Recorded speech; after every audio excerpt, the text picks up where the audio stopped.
measure and get my hat straight. Yep. Yep. Look good? Beautiful. Great. All letters.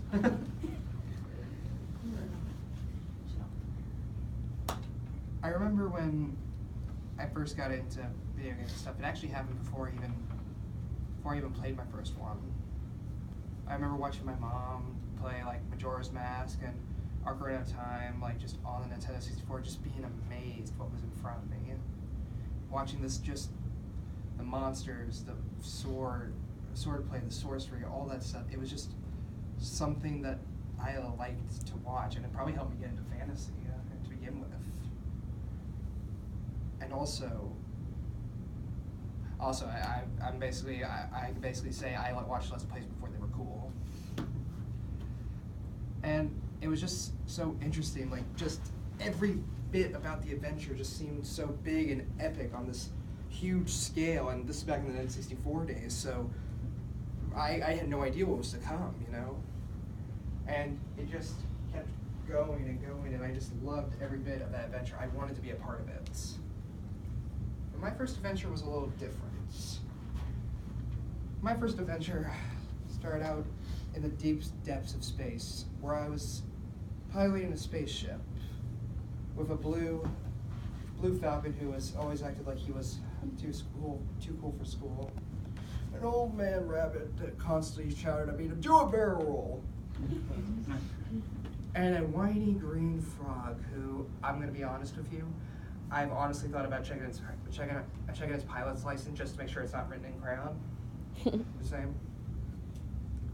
Starbucks is a big part of my childhood growing up. This little guy right here.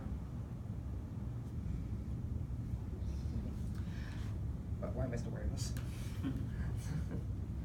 Yeah, anyways, but yeah, it was a big part of my childhood. I remember growing up playing it all the time, like literally, like I played it like multiple days. But I couldn't always play video games.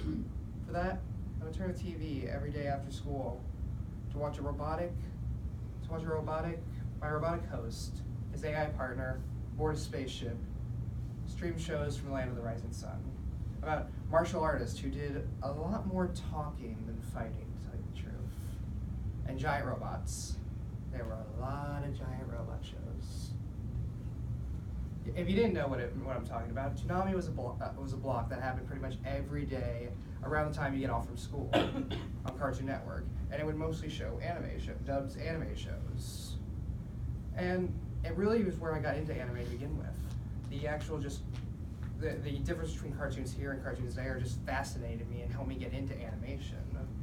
And I mean, like my first favorite show was like Dragon Ball Z, and how many people even heard of or seen Dragon Ball Z growing up? I remember just doing like the Kamei wave, you know, like just as a kid, like Kamei, Kamei, ha! It didn't work back then either. Yeah, but I think you're all starting to wonder, why am I talking about this stuff? What does it all have in common? Well, all this stuff is stuff that I was passionate about when I was younger, and I'm still passionate about today as an adult.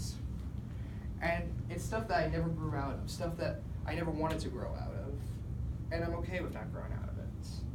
I feel like sometimes we need to be reminded that when we're passionate about something, we need to stick with it, you know? Like, sure, we grow up out of things, but sometimes if you don't feel like you should be growing out of something, then don't.